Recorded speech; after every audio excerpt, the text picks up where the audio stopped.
अशा या सभेचे प्रमुख वक्ते आणि मतदारसंघाचे लोकप्रिय आमदार संग्राम चौथे या ठिकाणी महाराष्ट्र विकास आघाडीचे उमेदवार सुप्रिया सुळे, काँग्रेस पक्ष, राष्ट्रवादी काँग्रेस पक्ष, उद्धव ठाकरेंच्या नेतृत्वाखालचा पक्ष, याशिवाय इतर जे पक्ष ज्यांचा पाठिंबा आहे या सगळ्या पक्षाच्या नेत्यांची उपस्थिती या ठिकाणी आहे. त्या सगळ्यांचा या ठिकाणी उल्लेख करत नाही आणि हजारोच्या संख्येने उपस्थित असलेले वेगवेगळे बंधू भगिनी, मला आठवत नाही कधी आलो होतो, पण ही गोष्ट खरी आहे की बऱ्याच वर्षांनी आलो. लोकसभेची निवडणूक निघाली. संपूर्ण देशामध्ये ठिकठिकाणी विविध राजकीय पक्ष आपली भूमिका लोकांच्या समोर मांडतात. लोकशाहीमध्ये तो अधिकार आहे. महाराष्ट्राची निवडणूक आहे आणि ती निवडणूक 1, 2, 3, 4, 5 टप्प्याने आहे. अशी गमतीची गोष्ट आहे. तामिळनाडू राज्य, तिथे एकंदर खासदारांची संख्या 40 आणि तामिळनाडूची 40 जणांची निवडणूक एका दिवसात. महाराष्ट्राची खासदारांची संख्या 48, इसी निवडणूक 5 दिवसात. उत्तर प्रदेशची निवडणूक एका दिवसात आणि महाराष्ट्राची 5 दिवसात. हे कशासाठी? ही गोष्ट लक्षात येत नाही लोकांच्या. आणि या देशाचे प्रधानमंत्री, त्यांना जिथं आपली शक्ती कमी असं वाटतं त्या ठिकाणची निवडणूक एकाऐवजी 4-4 दिवस आणि त्यांना येता येतं. टीका टिप्पणी करता येते. कालच ते आपल्या जिल्ह्यात महाराष्ट्रात होते. त्यांची कोल्हापूरला सभा झाली. आज त्यांची माळशिरसला सभा आहे. काल त्यांची सोलापूरला सभा झाली. अनेक ठिकाणी ते सभा घेतात. सभा घ्यायला काही हरकत नाही, पण एका पक्षाला तुम्ही 10 वेळेला सभा घ्यायला संधी ही देता आणि काही पक्षांना एका दिवसात सभा म्हणून सांगता. याचा अर्थ हे निवडणूक नियमानुसार होत असेल, पण समान संधी या ठिकाणी मिळत नाही. आज काय दिसतंय? अनेक प्रश्न खुले आहेत. कुणी आणि विशेषतः प्रधानमंत्री असेल अशा व्यक्तीने 2 गोष्टी करायच्या असतात. एक, उद्याचं हिंदुस्थानचं चित्र आम्ही कसं बदलणार आहोत, नवीन काय करणार आहोत, आणि मग टीका टिप्पणी करायची असली तशी करता येते. तुमच्यापैकी कदाचित कुणी माझ्यासारखा भाग्यवान नसेल, मला जवाहरलाल नेहरूंची निवडणुकीची भाषणं ही ऐकायला मिळाली. नेहरू काय बोलायचे? स्वातंत्र्याचा इतिहास, स्वातंत्र्यामध्ये काँग्रेसने केलेलं काम आणि उद्याच्या या देशात काय करायचं या संबंधीचं त्यांचं भाषण असायचं. विरोधकांच्या टीका टिप्पणी कधी असायची नाही. आणि ही भूमिका इंदिराजींची होती. पण मोदी साहेबांचं ते नाही. मोदी साहेब ज्या वेळेला मनमोहन सिंगाचं राज्य होतं त्यावेळेला मोदी साहेब आपल्या भाषणामध्ये सगळ्यात जास्त बोलायचे महागाईच्या बद्दल. आणि त्यांनी सांगितलं की माझ्या हातात सत्ता द्या, मी 50 दिवसामध्ये पेट्रोलचे भाव खाली आणतो. चांगली गोष्ट आहे. 2014ला त्यांनी हे सांगितलं. 2014ला पेट्रोलचा दर 71 रुपये लिटर होता. 10 वर्ष मोदींचं 50 दिवसामध्ये ते पेट्रोलचे दर कमी करणार होते. आज पेट्रोलचे दर किती आहेत? 106. किती आहे? 105, 106. 50 दिवसामध्ये भाव कमी करणार होते, ते 70वरून 105 झाले. कसा विश्वास ठेवायचा? घरगुती टॅक्स, कर, हा जो इंधन, गॅस सिलेंडर, तो आता खेड्यापाड्यात सुद्धा पोचला. त्या गॅस सिलेंडरच्या बाबतीत 2014ला आम्हाला लोकांचं राज्य ज्यावेळी गेलं त्यावेळी 410 रुपयाला एक सिलेंडर होता. आज तो 1160 आहे. आणि मोदी साहेबांनी सांगितलं की 50 दिवसात कमी करतो. त्यांनी इतकं सांगितलं, त्यांचं भाषण माझ्याकडे आहे, ते लोकांना आया बहिणींना सांगतात की मताला जाताना सिलेंडरला नमस्कार करा, त्याची पूजा करा आणि नंतर जा, कारण हे भाव आम्ही कमी करणार. केलेच कमी नाही के असंच ते सांगायचं. देशाचं नेतृत्व करण्याची जबाबदारी ज्यांच्यावर आहे त्यांनी स्वच्छ प्रामाणिकपणाने वस्तुस्थिती सांगायला हवी. ती न सांगता इतरांच्या टीका करायची आणि चुकीच्या गोष्टी सांगायच्या. मोदी साहेबांनी सांगितलं की आमच्या हातात सत्ता आल्याच्या नंतर दरवर्षी 2 कोटी मुलांना नोकऱ्या मिळतील. आज जगामध्ये ILO नावाची एक संघटना आहे, इंटरनॅशनल लेबर ऑर्गनायझेशन, ही युनिव्हर्सिटी संघटना आहे. आणि ती बेकारी याचा अभ्यास करते, कामगारांच्या प्रश्नाचा अभ्यास करते. त्यांनी आता नुकतंच हे सांगितलं की भारतामध्ये जी 100 मुलं शिकून बाहेर पडतात, नोकरीसाठी अर्ज करतात, त्या 100 मधल्या 87 मुलांना नोकरी मिळत नाही.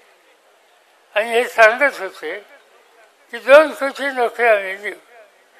87% मुलांना आज या देशात नोकरी मिळत नाही.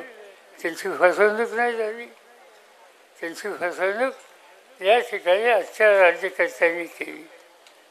काळ्या पैशाबद्दल मी काही सांगत नाही. भ्रष्टाचार ते सांगतात की आमच्या हातात आल्यावर सत्ता आम्ही भ्रष्टाचार खतम करू. आज काय चित्र दिसते? सर्वत्र भ्रष्टाचार. आणि त्या भ्रष्टाचाराची जबाबदारी सत्ताधारी पक्षाला चालता येणार. आज सत्तेचा गैरवापर करणं ही भूमिका आजच्या भाजप सरकारची आहे. गैरवापर कसा करायचा? त्याला एखादी गोष्ट पचली नाही तर कायदा हातात घ्यायचा, अटक करायचं, तुरुंगात फसायचं. कुणाला फसवतात? आता काल मी सातारा जिल्ह्यात होतो. शशिकांत शिंदे माथाडी कामगारामध्ये काम करणारा सरकारी तो आपला उमेदवार आहे, चांगलं काम करणार.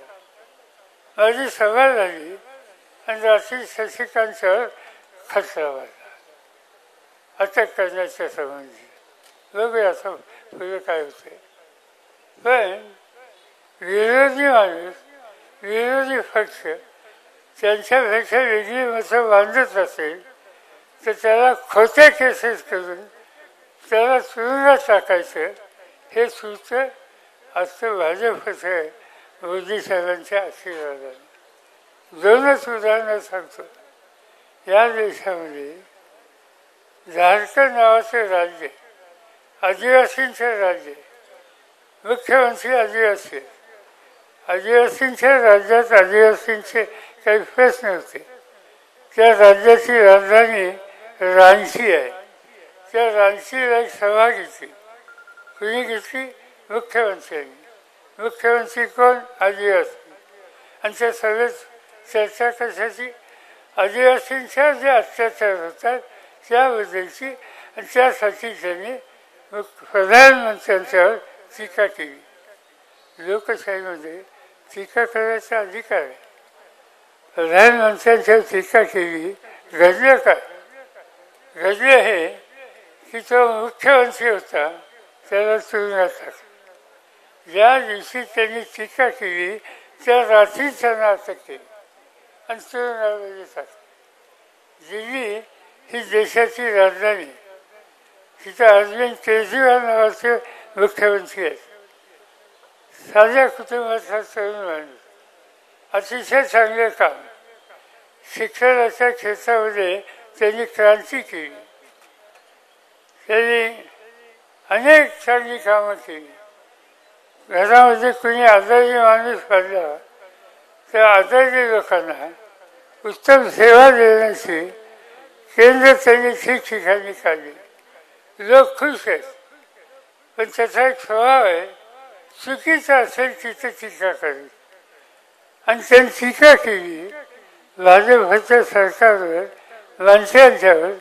आज 3दा निवडून गेलेला राज्याचा मुख्यमंत्री त्याला 10 दिवसापूर्वी अटक केली आणि तुरुंगामध्ये टाकली. मुख्यमंत्र्यांना सुद्धा तुम्ही अटक करून तुरुंगात टाकायला लागला. याचा अर्थ हे राज्य, हा देश लोकशाही सोडून हुकुमशाहीकडे जायला लागले. आणि ही भूमिका आता राज्यकर्त्यांची. काय वाटेल ते आम्ही किंमत देऊ, पण या देशात आम्ही हुकुमशाही कदापि मान्य करणार नाही.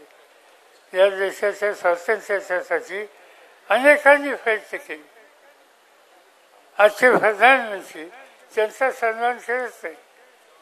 कधी नेहरूंचा टीका कर, कधी इंदिरा गांधींचा टीका कर, कधी राजीव गांधींचा टीका कर, आणि हल्ली राहुल गांधींचा टीका कर. राहुल गांधींचा ते उल्लेख काय करतात?